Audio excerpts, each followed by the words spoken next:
Welcome to Russian History Retold.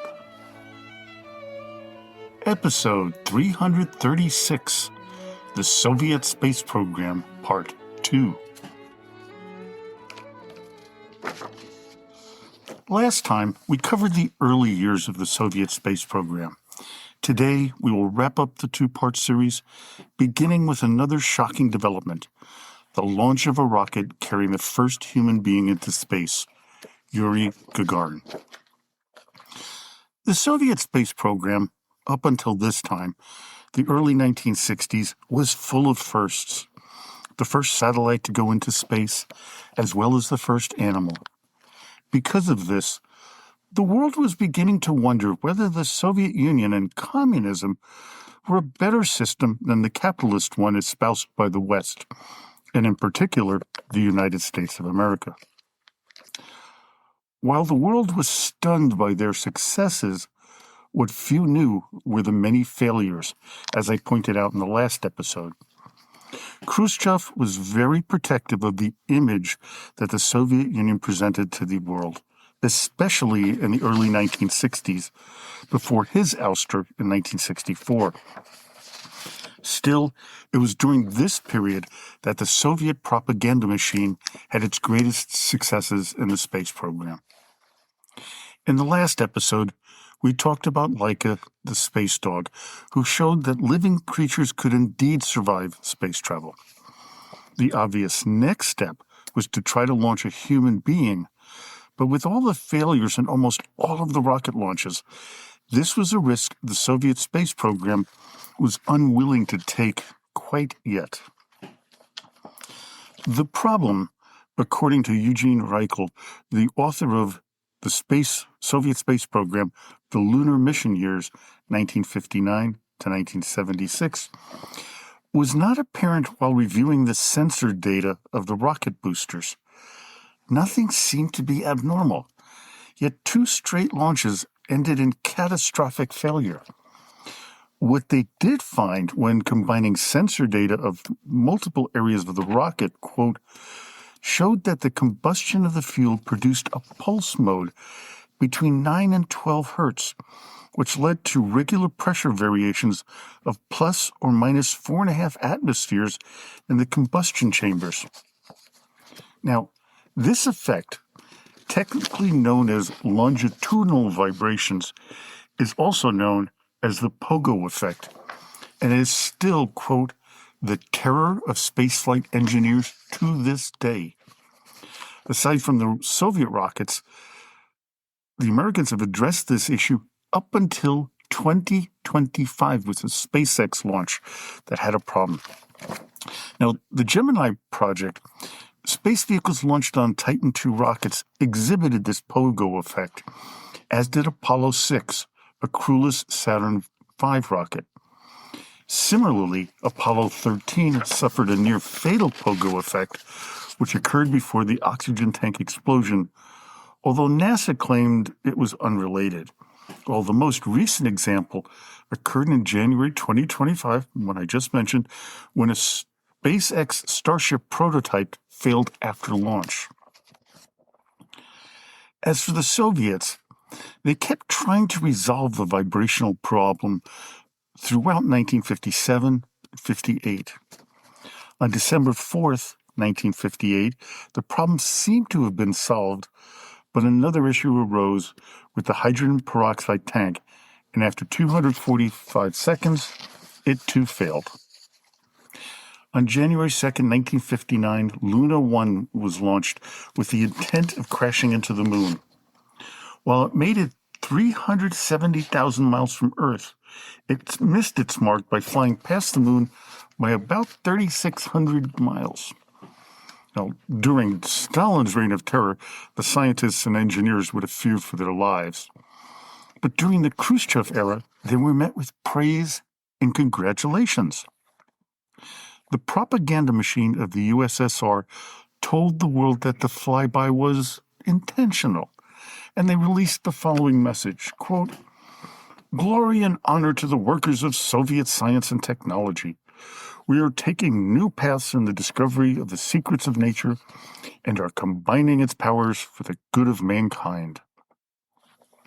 Luna 2 was launched on September 12, 1959, and it would be the first man-made vehicle to reach the moon 2 days later. Luna 3, whose mission was to photograph the dark side of the moon, was launched on October 4, 1959. While the images from the satellite were of poor quality, it was still able to make out the Mare Moscoviennes and the Tsiolkovsky craters. Now, what really struck me when doing this research was that the pictures, according to Arthur Reichel, were not digital. They were actually taken on film, which was, quote, developed, fixed, dried, wound back into a special spool, and prepared for transmission. The images were then scanned and transmitted to a station in Crimea. All of this time, the Americans failed and failed again to make it to the moon. It was apparent to the entire world that the United States was behind the Soviet Union when it came to its space programs. The goal of both nations was not yet landing on the moon, but to create a system to safely put humans into space. The first half of 1960 saw 2 failures of the E-3 missions to photograph the moon close up. One was a catastrophic explosion of the rocket on the launch pad on April 19, 1960. Although no casualties were reported, the buildings surrounding the site sustained severe damage. The Kremlin had seen enough and halted any further missions to the moon. The plan was to wait until 1963, but there was a sense of urgency as the Americans were making huge strides in their space program, according to Soviet intelligence operatives. It was decided to move forward with putting the first man into space ahead of the Americans. This would be known as Vostok 1 and was the competitor to the American Mercury program. Before we get into that, I'd like to talk about the differences between the American and Soviet space programs. In America, between 1961 and 1968, NASA was led by one man, James Webb.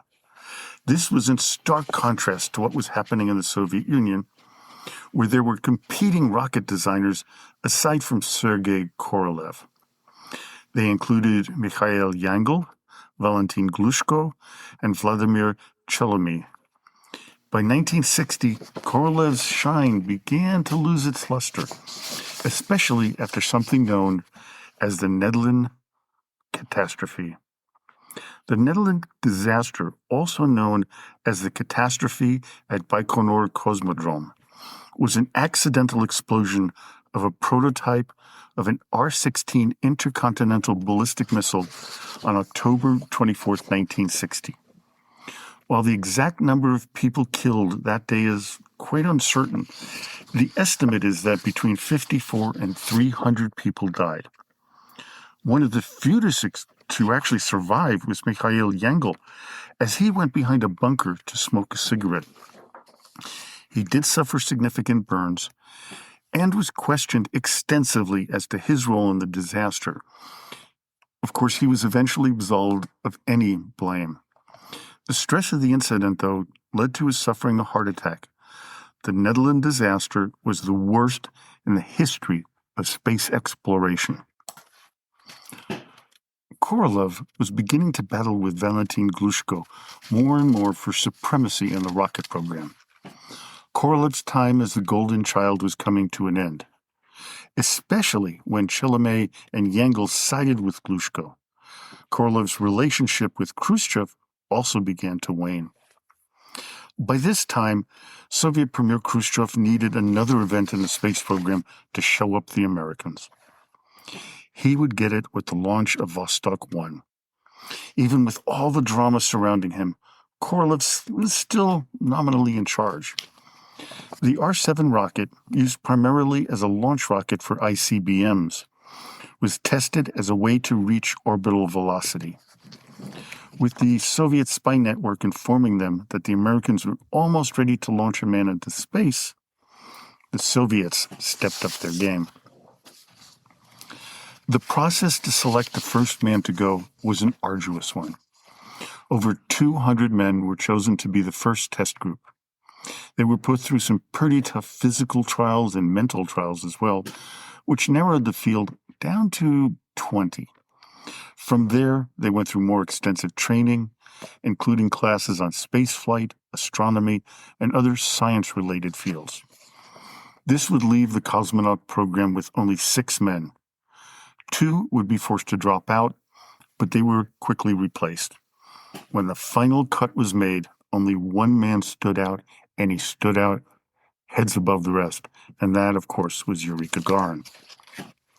Beginning on May 15, 1960, 7 launches of the Vostok 1K design, known also as the Korabel Sputnik, were attempted, with 3 failing completely, including the Netherlands disaster, 1 partial failure, and 3 successes, including the final 2.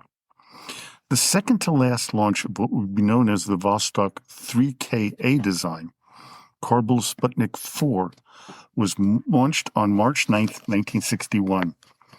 It carried both a dog named Chernushka and a mannequin, and I absolutely love this name. The mannequin was named Ivan Ivanovich. They were sent into orbit.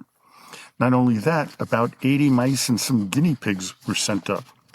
The dog, as well as many of the mice, survived. It was a complete success. 1 more manned attempt was needed before sending up a human. 2 days before the launch set for March 25th, cosmonaut candidate Valentin Bondarenko perished in an accident when he was burned in a fire in an oxygen-rich isolation chamber. Few were told of the tragedy, and it really wasn't made public until 1986. Bondarenko would be the first cosmonaut fatality, but certainly not the last, although we do not have solid evidence for many of the deaths to come. On April 12, 1961, aboard Vostok 1, Yuri Gagarin was launched into space, where he would stay for 1 hour and 48 minutes. The announcement of the successful mission was a major propaganda coup for the Soviet Union, and they used it to the best of their abilities. The first that the Vostok space program had is a long one. There would be 6 total launches, each signifying a significant step forward. Vostok 2 would launch on August 6, 1961, where Hermann Titov would be the second man to orbit the Earth and the 4th man after the U.S. astronauts Alan Shepard and Gus Grissom. Vostok 3 and 4, launched on August 11th and 12th, would represent the first simultaneous flight of 2 crewed spacecraft.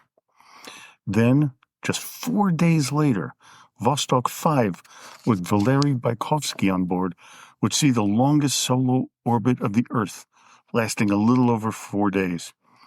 Finally, we have Vostok 6, where Valentina Tereshkova would be the first woman into space. This was yet another major propaganda coup for the USSR.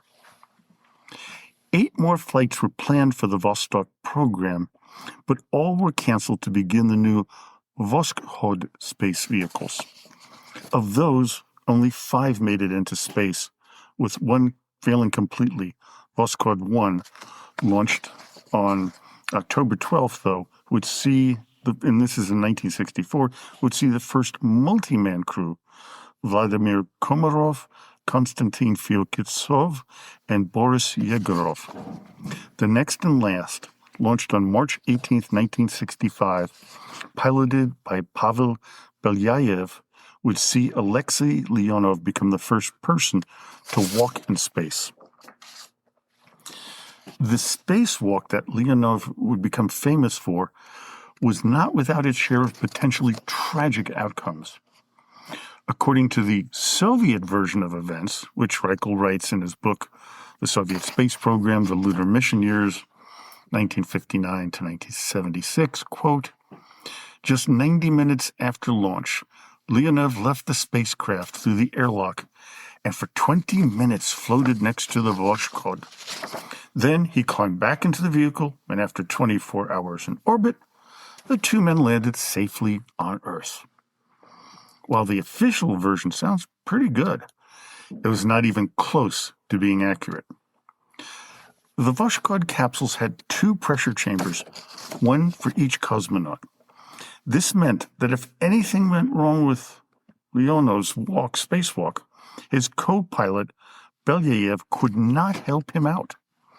This could have been disastrous, as after Leonov spent 20 minutes in space, his spacesuit had inflated so much that he couldn't fit back into the spacecraft, since the airlock was only 28 inches wide. The cosmonaut then reduced the pressure in his spacesuit to a dangerously low level and entered the spacecraft head first instead of feet first, as had been planned. After Leonov entered the cabin, they had to jettison the airlock, which caused a precipitous drop in cabin air pressure. This, in turn, forced the flight control to shorten the mission to 16 orbits of the Earth. Unfortunately, the automatic orientation system failed, causing Voskhod 2 to miss the entry point. Belyayev needed to manually fire the retro rockets at a point during the 18th orbit, but communications were lost and the flight control had no idea if they had successfully re-entered or where they were. Turns out they landed about 1,200 miles east of the intended spot, landing in a heavily treed and snowy region in the Urals. The 2 cosmonauts were only recovered alive 24 hours after they landed. The flight would be the last one where the Soviet space program had a lead on the U.S. one.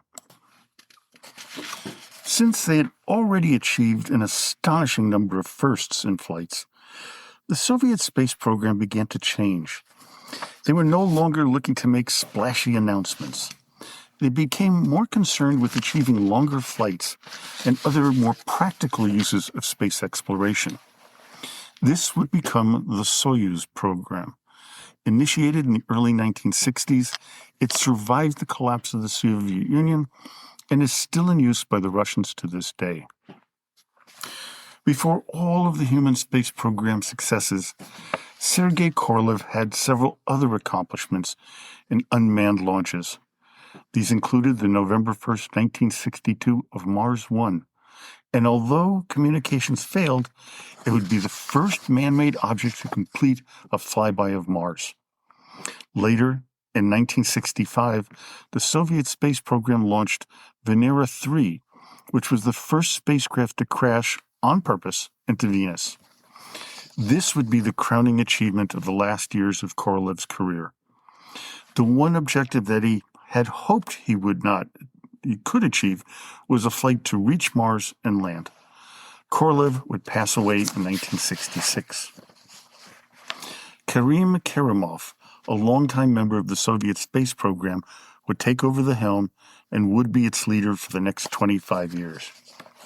Kerimov was born at the dawn of the Bolshevik Revolution in Baku, Azerbaijan in 1917.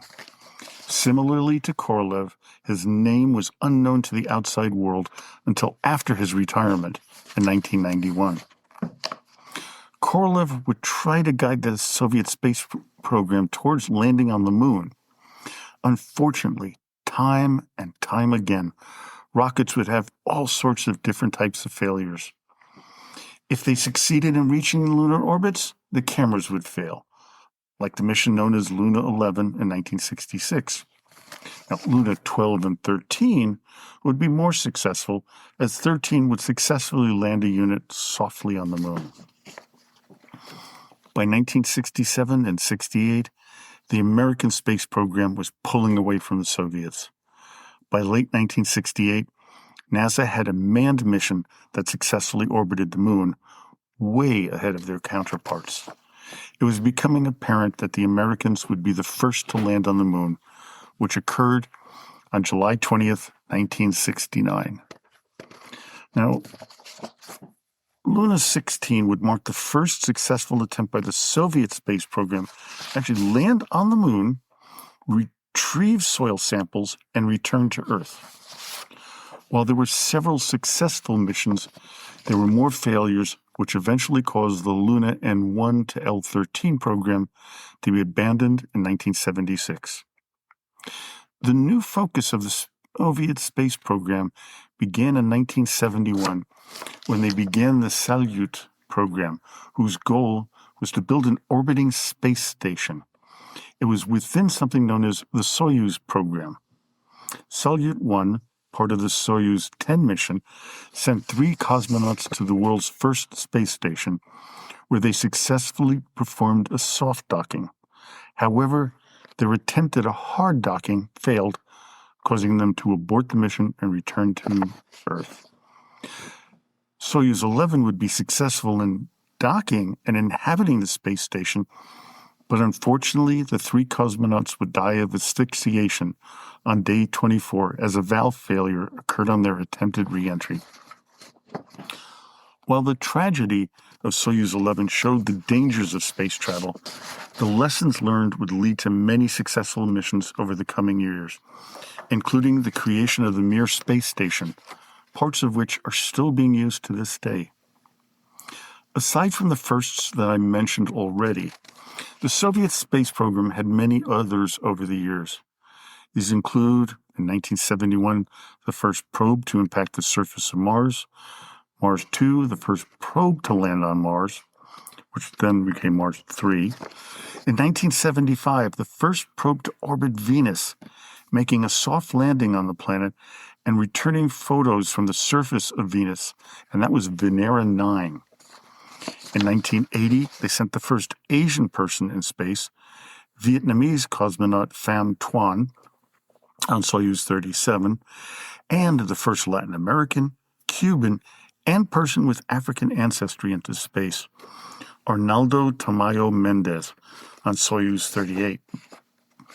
In 1984, the first Indian astronaut in space, Rakesh Sharma, on Soyuz T-11, along with the first woman to walk in space, Svetlana Savitskaya, both on the Salyut 7 space station. In 1986, the Soviet space program sent the first probes to deploy robotic balloons into Venus' atmosphere and to return pictures of a comet during a close flyby by Vega 1 and Vega 2. In that same year, they opened the first permanently crewed space station, which I mentioned, Mir, which lasted in its entirety until 2001, with a permanent presence on board for 10 years. Lastly, they had the first crew to spend over 1 year in space, Vladimir Titov and Musa Maranov, on board Soyuz TM-4 on Mir. Today, the successor to the Soviet space program is run by a state corporation known as Roscosmos, also known as the State Corporation for Space Activities. It started in 1992 after the collapse of the Soviet Union the year before. In its early years, the program was woefully underfunded due to the failing economic situation, but it would rebound in 2005 when the Russian economy boomed. There were periods of cooperation between Russia and NASA, but as you may have guessed, that has come to a screeching halt. Well, I hope you enjoyed today's episode. Join me next time when we cover the 3 Khanates that came about after the collapse of the Mongols' control: Astrakhan, Kazan, and Crimea. So, until next time, до свидания и спасибо за внимание.